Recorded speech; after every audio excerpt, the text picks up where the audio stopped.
Hello, I'm Susan Bellows, acting executive producer at American Experience, PBS's signature history series. So pleased to be here to preview and discuss the vote.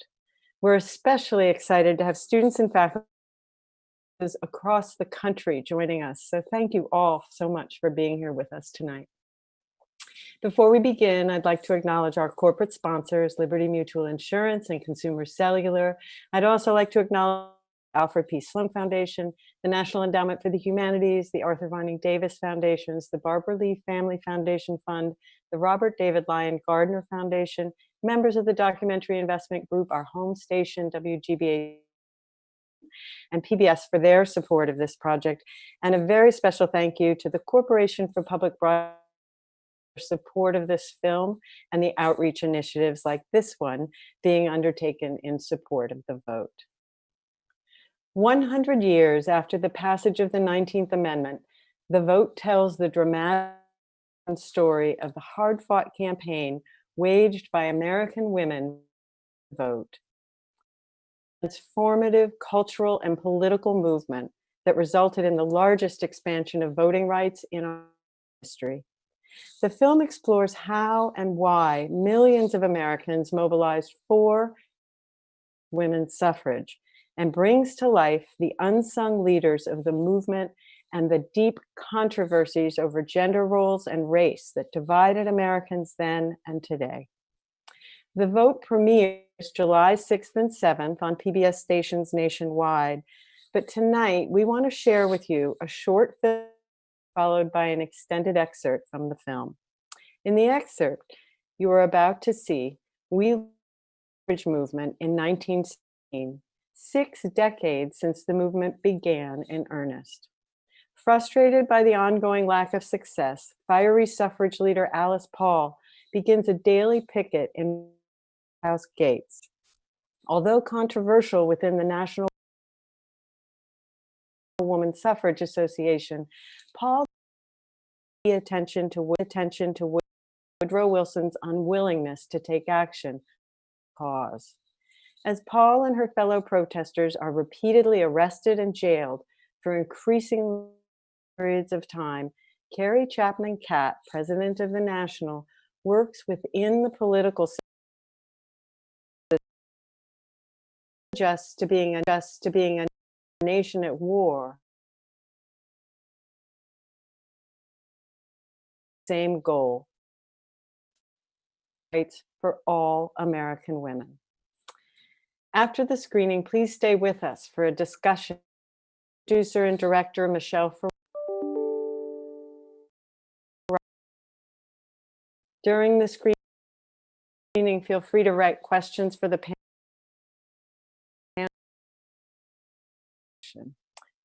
Thank you again for joining us tonight. And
involved in the conflict.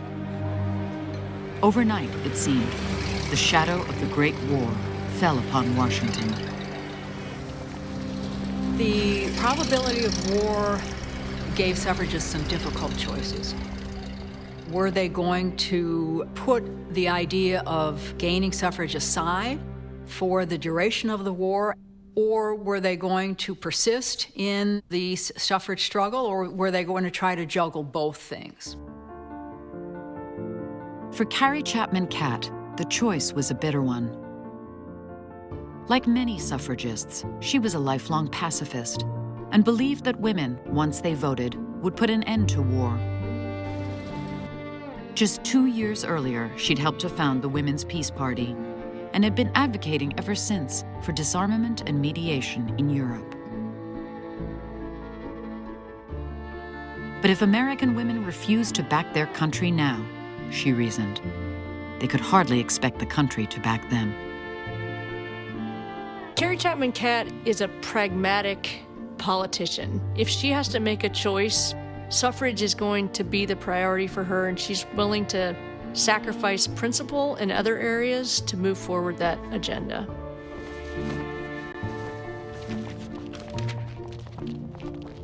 On February 5th, as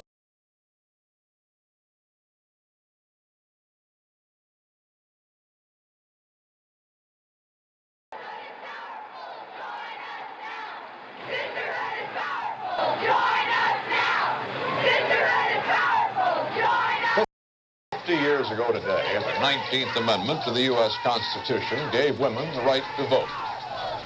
On this anniversary, a militant minority of women's liberationists was on the streets.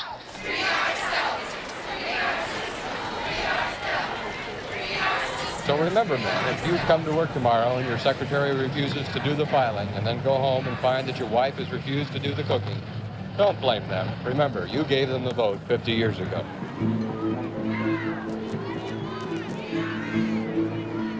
it had been the opening act in what proved to be an epic struggle for equality, a crusade carried out by millions of women over the better part of a century to secure for themselves the right to vote and thereby participate in America's democracy.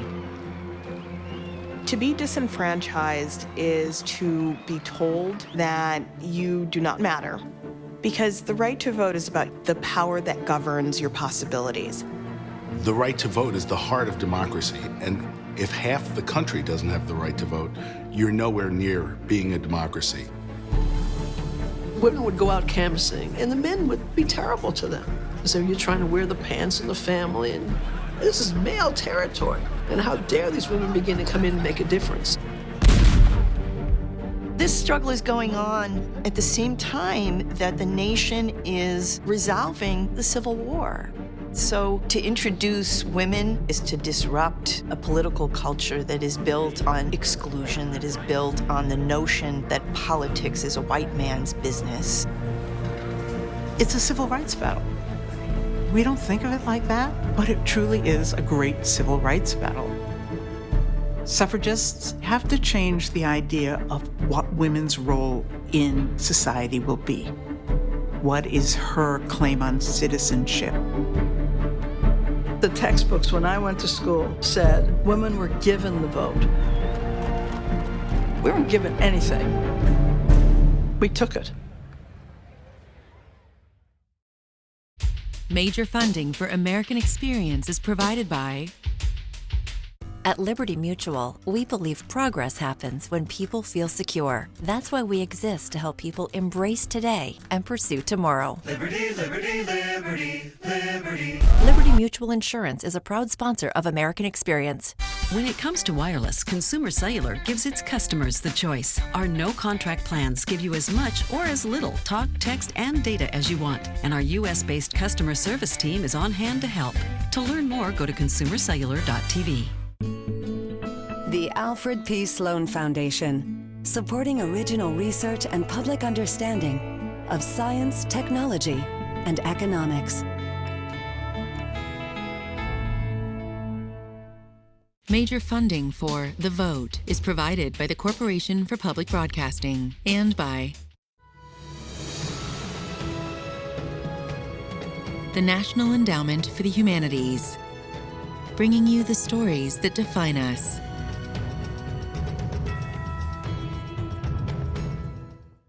Additional funding for The Vote is provided by the Arthur Vining Davis Foundations, Investing in Our Common Future, and the Barbara Lee Family Foundation Fund. American Experience is also made possible by the Robert David Lyon Gardner Foundation, members of the Documentary Investment Group, and by contributions to your PBS station from viewers like you. Thank you.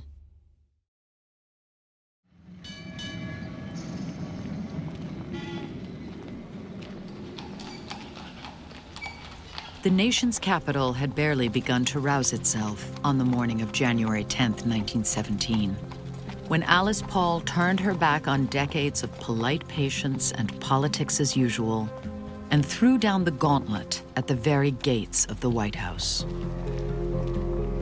A dozen suffragists assembled there just before 10 o'clock, shouldering the colors of the National Woman's Party and banners addressed to the president.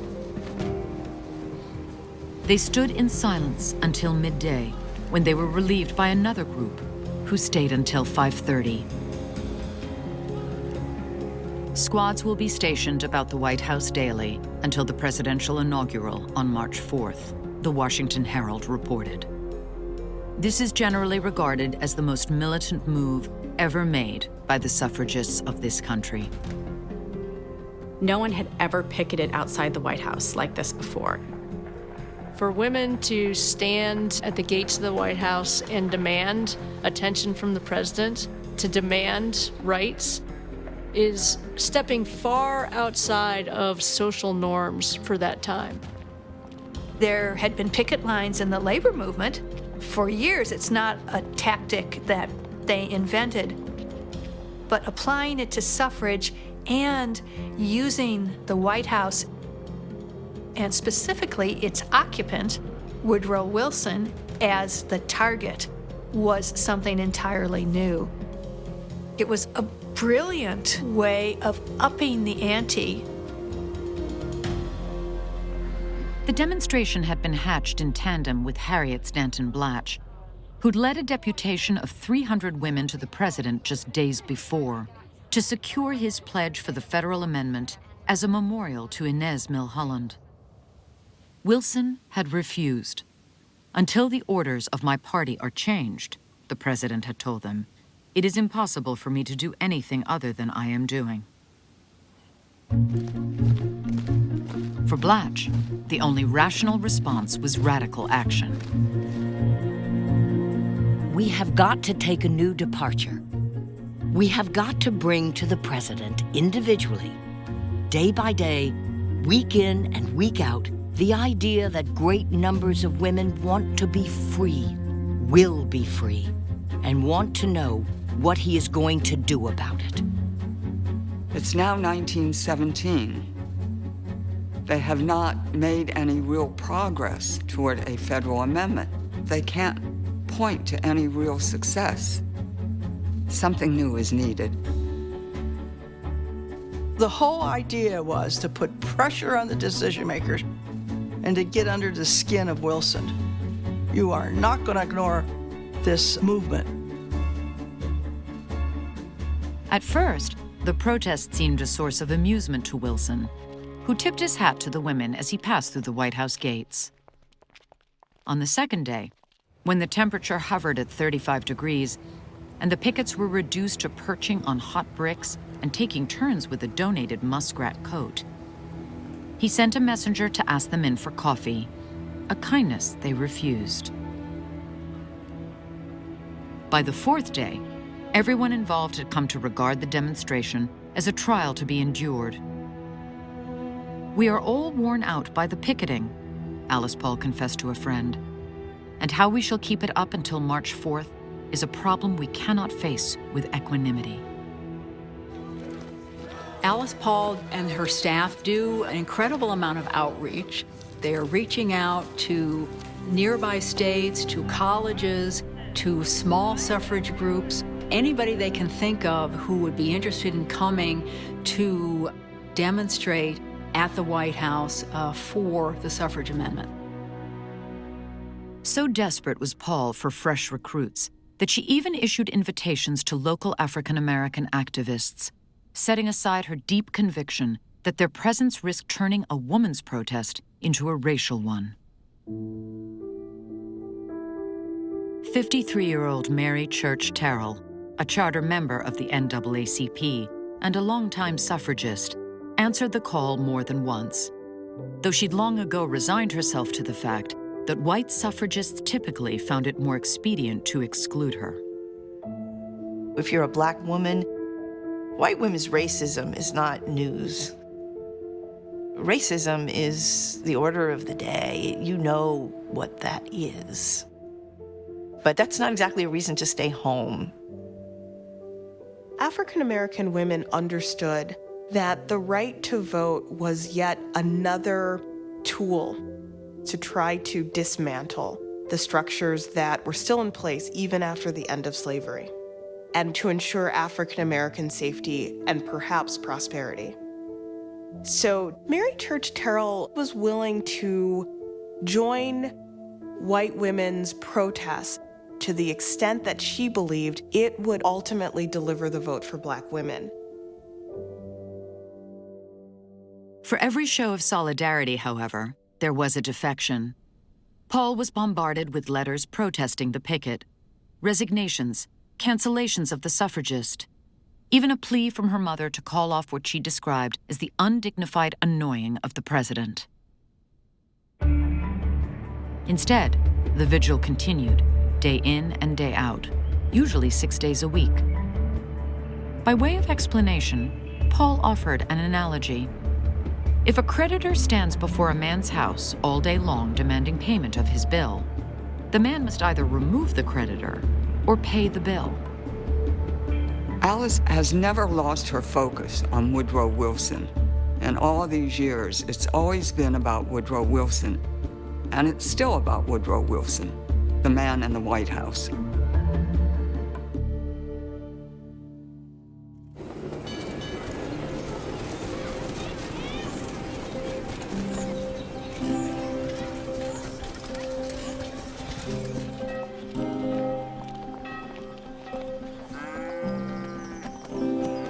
For nearly 3 years, while the countries of Europe had been consumed by battle and bloodshed, the rhythms of America's day-to-day had continued with little variation or interruption.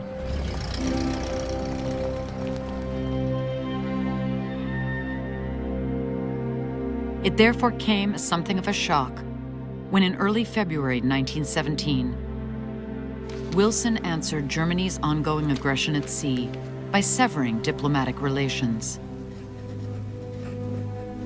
As lobbyist Maud Wood Park remembered, the importance of the slogan, "He kept us out of war," in the re-election of President Wilson had led to the belief that the United States would never be involved in the conflict. Overnight, it seemed, the shadow of the Great War fell upon Washington. The probability of war gave suffragists some difficult choices. Were they going to put the idea of gaining suffrage aside for the duration of the war, or were they going to persist in the suffrage struggle, or were they going to try to juggle both things? For Carrie Chapman Catt, the choice was a bitter one.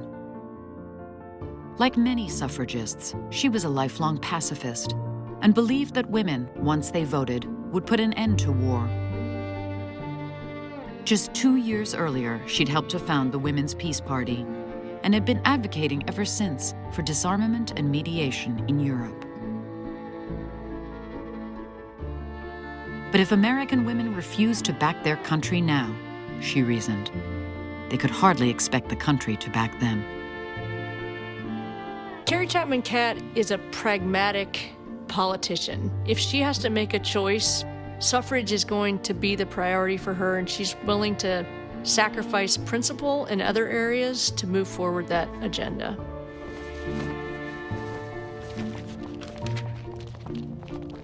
On February 5th, as the nation grappled with the implications of war, Catt arrived in the Capitol to have dinner at the White House.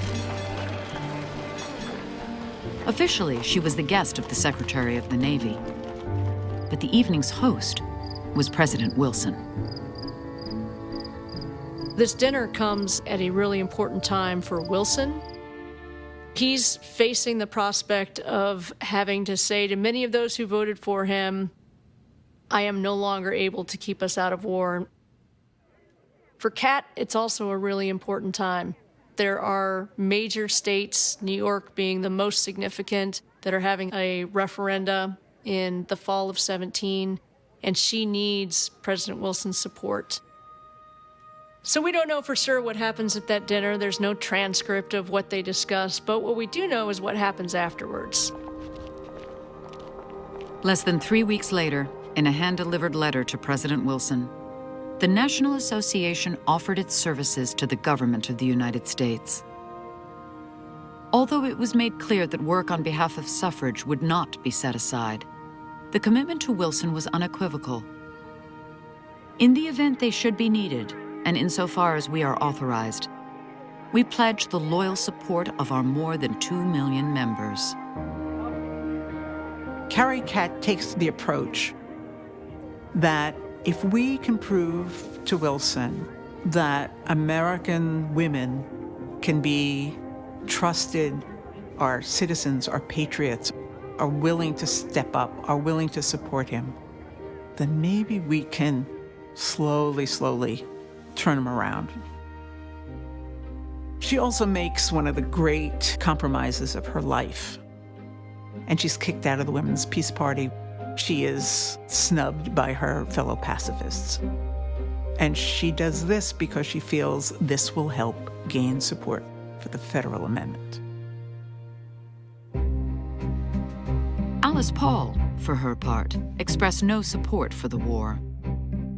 And the daily protest at the White House gates went on, to the mounting consternation of not only President Wilson and the men of Congress, but also Harriet Stanton Blatch, who believed that in a time of national crisis, picketing ought not to be pursued. Even Paul's mentor, the implacable British suffragette Emmeline Pankhurst, had set her demand for the vote aside when England went to war. But Paul refused to back down. When the Civil War began, Susan B. Anthony was told the same things we are being told today. If she'd only drop her suffrage work and become an abolitionist, women would be given the vote as a reward as soon as the war was over. She did drop her work, and as a result, all legislation in which women were interested was promptly dropped. Alice said, I am not going to make that mistake again. We are going to continue the battle for the federal amendment. We are going to continue picketing. And they did.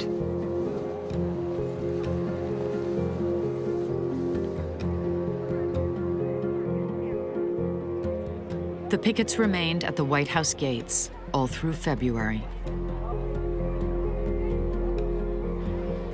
They were still there on the eve of Wilson's second inaugural on March 3rd. A contingent of hundreds who marched the half-mile around the White House 4 times in a drenching rain, chanting votes for women. And when President Wilson asked Congress for a declaration of war on April 2nd, the pickets took up their vigil once more. By then, the battle lines within the suffrage movement had been clearly drawn. Paul on one side, Kat on the other. And between them, a president who, by his own account, was willing to go to war to make the world safe for democracy. Kat and Paul are very similar in many ways.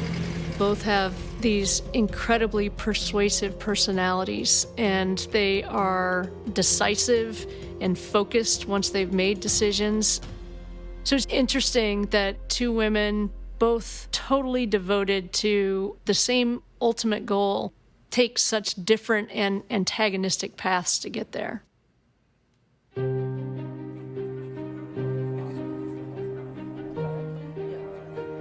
The The joint session of Congress that President Wilson called in April 1917 was historic.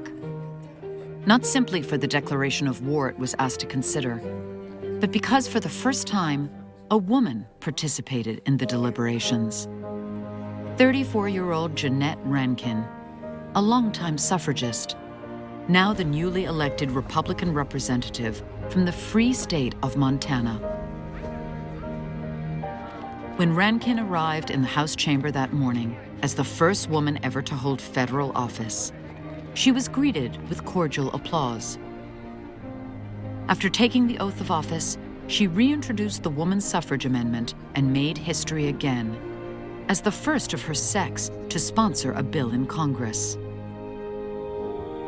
And in the hours before dawn on April 6th, Rankin held fast to her pacifist convictions and voted against sending American sons and husbands to the killing fields of Europe.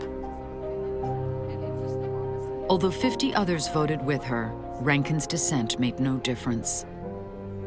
And the nation woke that morning to the prospect of imminent war, a prospect many suffragists regarded as an opportunity.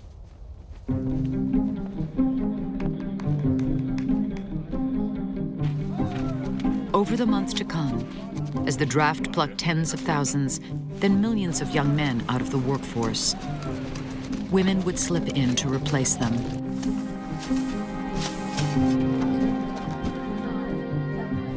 They took jobs in foundries, oil refineries, blast furnaces. They manufactured explosives and armaments, tools and airplane parts, uniforms for the armed forces. As Harriet Stanton Blatch put it, when men go a-warring, women go to work. War compels women to work. That is one of its merits. Blatch said one of the dirty secrets of war is that it's good for women. She thought it would help women enter into industry, and it did. It was a massive modern war, and there was a vast hinterland of people who needed to be involved to get those armies out there and to get them active. And so women could justify by their war effort the fact that they were patriots too. In Washington, the Wilson administration moved to avail itself of the support Carrie Chapman Catt and others had pledged, and created the Women's Committee of the Council for National Defense, the first governmental entity entirely comprised of and focused on women. With Anna Howard Shaw, Catt's predecessor at the National Association, as chairwoman, and Catt one of the Committee of 10, the Council marshaled the resources of scores of women's organizations and put them in service to their nation's defense, coordinating the cultivation and distribution of food, providing assistance to the Red Cross, promoting patriotism among recent immigrants. Caps were knitted for soldiers, Liberty bonds sold, and more than $100,000 raised to maintain a hospital in France. 74 women of the National Suffrage Association, most of them physicians or nurses, volunteered to go abroad to staff it. Catt, meanwhile, saw to it that their good turns for democracy did not go unnoticed. They run a very sophisticated public relations outfit out of New York, pumping out articles about women in the war and all the wonderful things they're doing. They send these to newspapers around the country. This is the mass media of the time. There's not even radio at this point. This is how America is learning what women are doing for the war. Catt talks of women's war service as being equivalent to military service. It's as if she's leading a military organization, an army of women, and that's the phrase that she uses. The army of women organized for suffrage are now organized in support of the nation during a time of war. The argument going back to the Revolutionary period was if you carry a musket, you should have the right to vote. It was there in the Revolution, it was there in the War of 1812, it was there in the Civil War. Women weren't carrying guns in World War I, but they're making the argument that they are critical to the war effort, and thus the right to vote should be extended to them.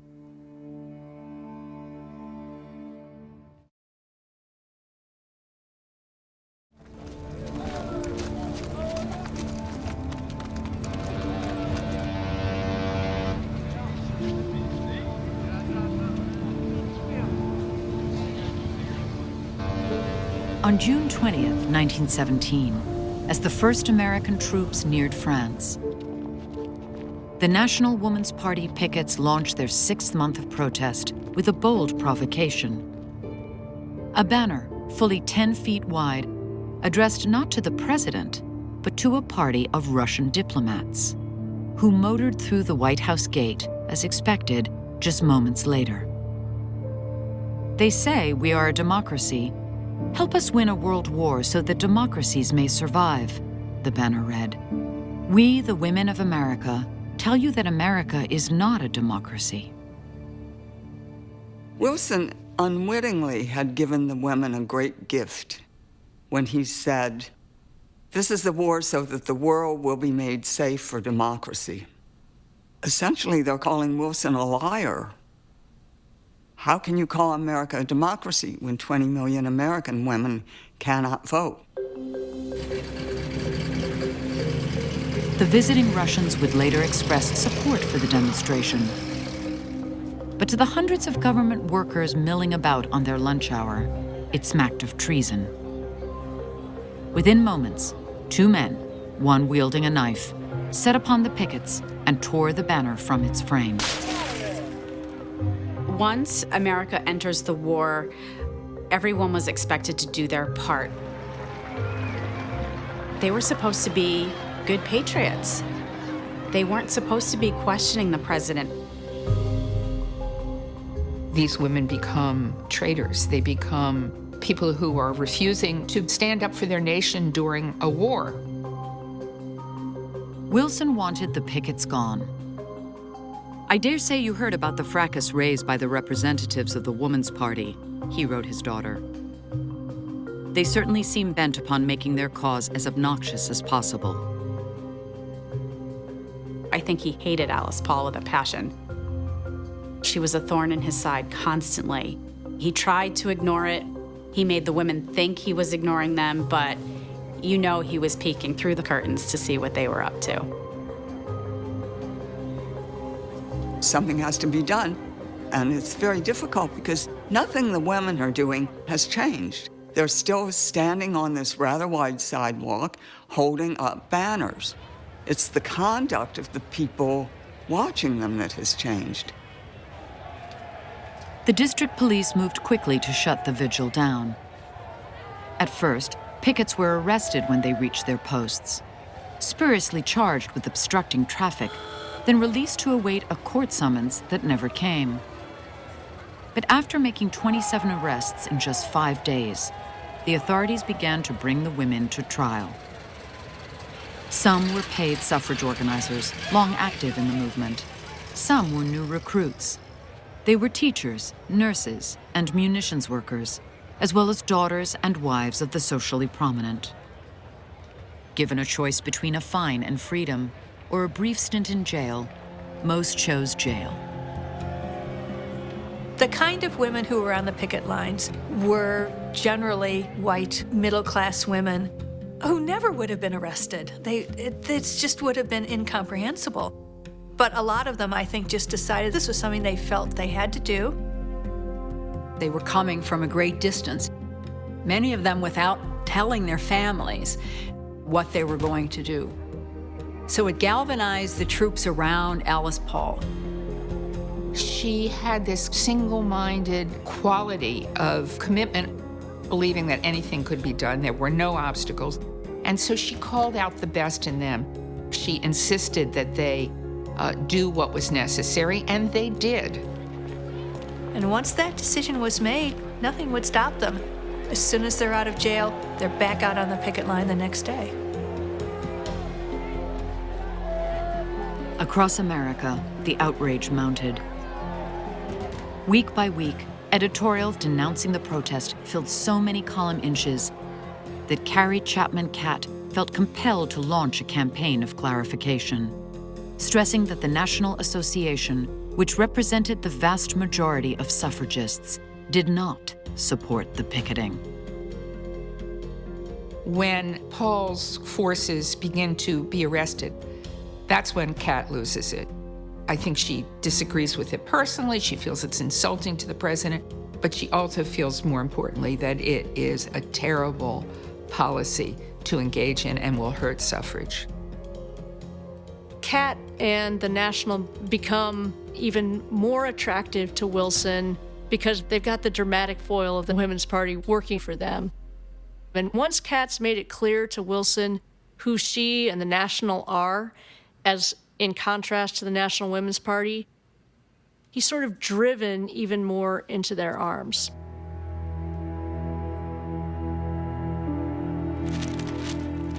By midsummer, the pickets' intractability had become so vexing to President Wilson that his administration conspired with local newspapers to minimize coverage of the vigil, hoping a lack of publicity would tamp it down. But Alice Paul upped the ante again and sent women out in August with an incendiary banner composed by Lucy Burns, which compared Woodrow Wilson to the leader of enemy Germany.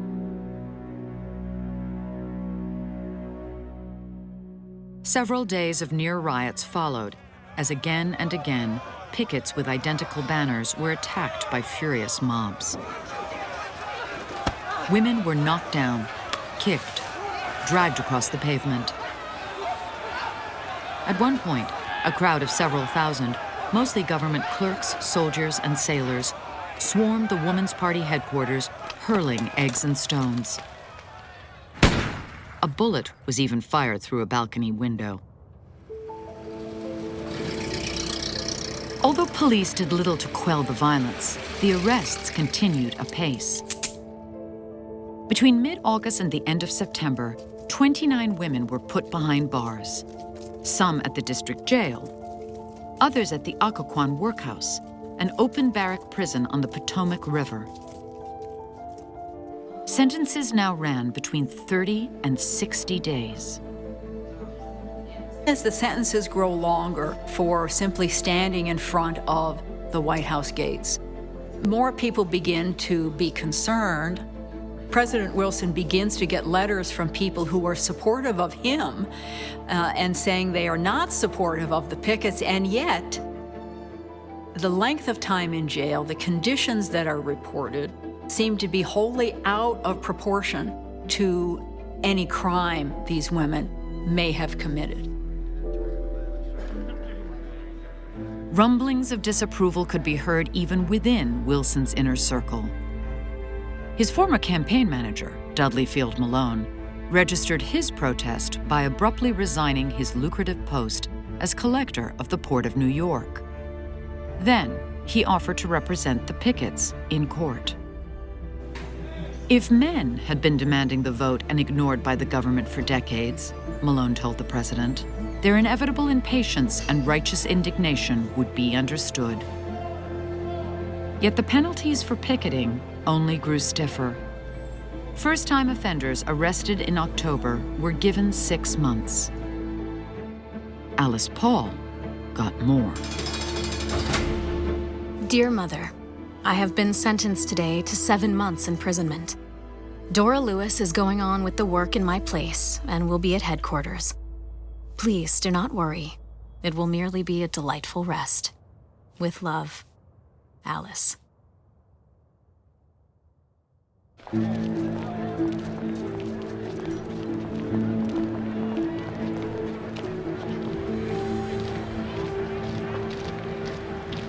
On October 27, 1917, 1 week after Alice Paul was handed down her sentence, Carrie Chapman Catt led a phalanx of 20,000 suffragists down New York City's Fifth Avenue. Together, on their placards, they carried the signatures of more than 1 million women to a petition demanding the right to vote.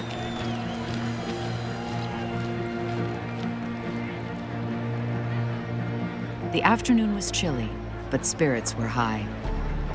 In 10 days, New York voters would go to the polls to determine whether or not the women of the state should be permitted to join them. And the marchers were confident their claim could not be denied.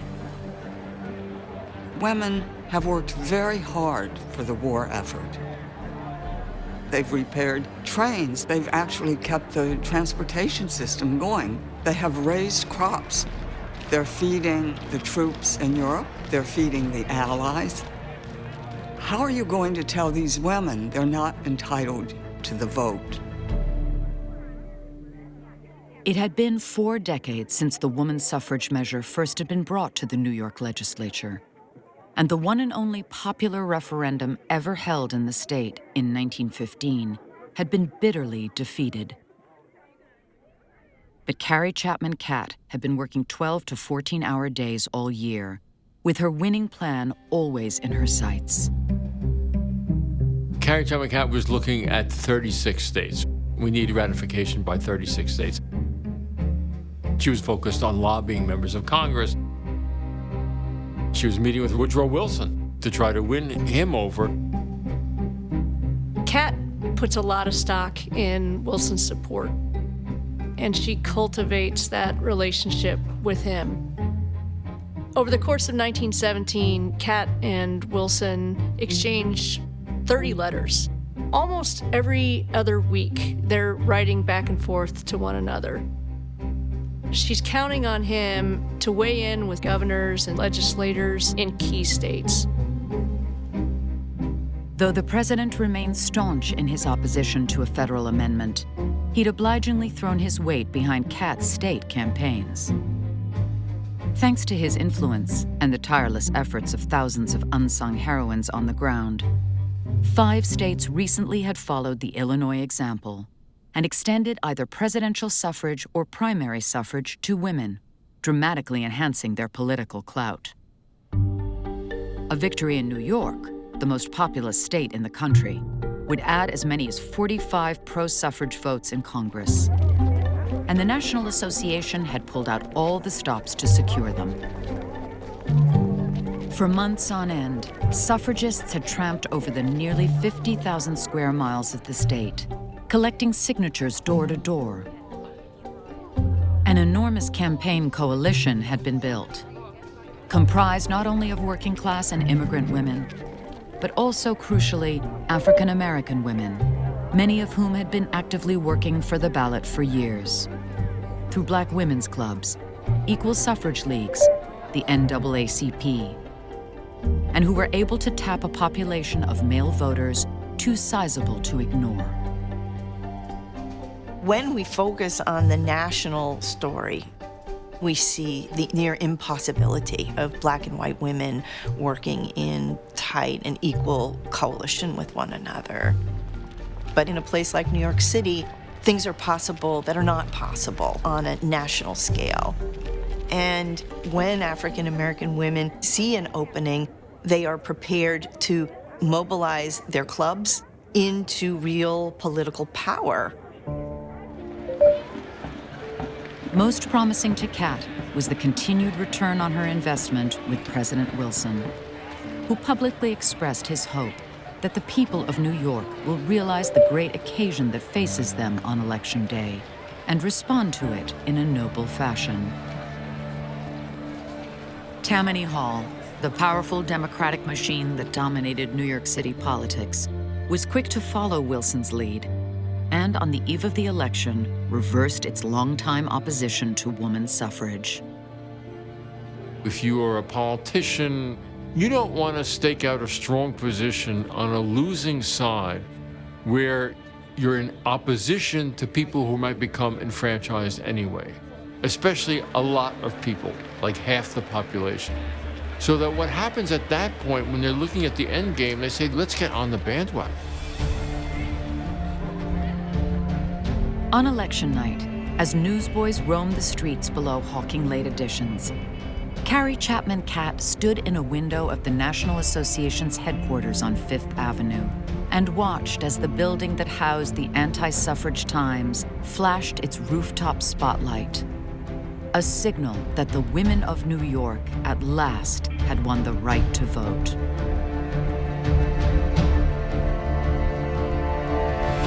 At a victory celebration the next day, before an auditorium packed to the rafters, Kat opened her remarks with the words, "Fellow citizens." What came next was drowned out by cheers. But Kat had no time for jubilation. She'd already turned her mind to what lay ahead. "The victory is not New York's alone," she declared. "It's the nation's. The 65th Congress will now pass the federal amendment." Kat called the New York victory the Gettysburg of suffrage, meaning it was the battle that turned the tide. But it wasn't the battle that ended the war.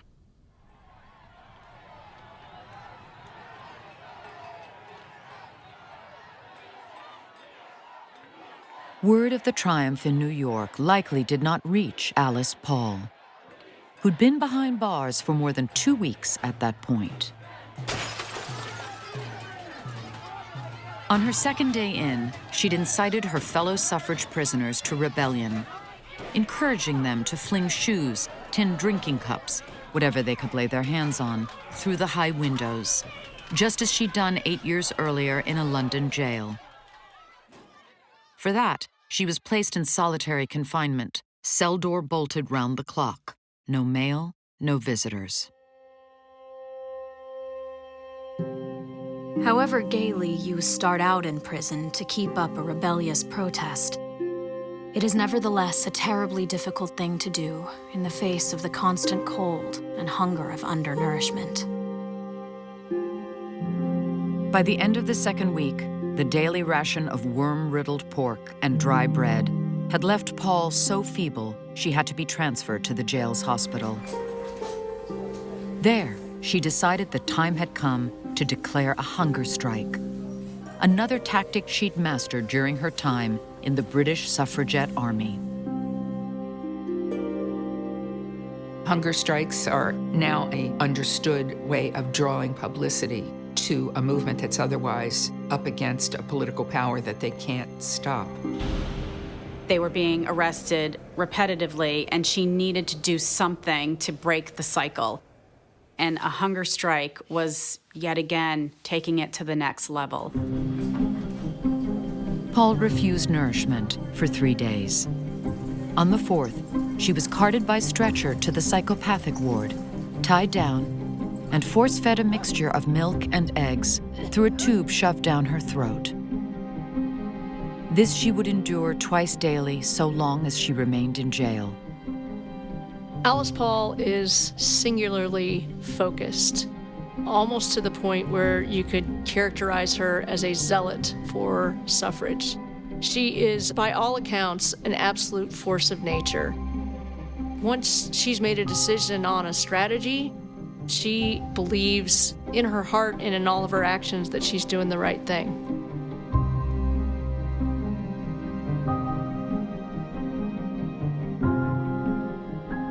The news of Paul's ordeal, which played all across the country, was followed by yet more pickets, more arrests, more suffragists standing trial.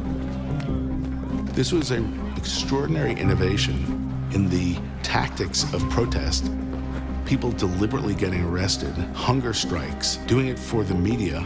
And it was the first time you had this kind of nonviolent, ongoing civil disobedience on a great public issue in the nation's capital.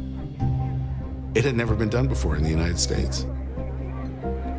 The fact that a woman will put her body on the line for her right to be a citizen is considered shocking. But women are realizing that if they don't act in these ways, nothing will change.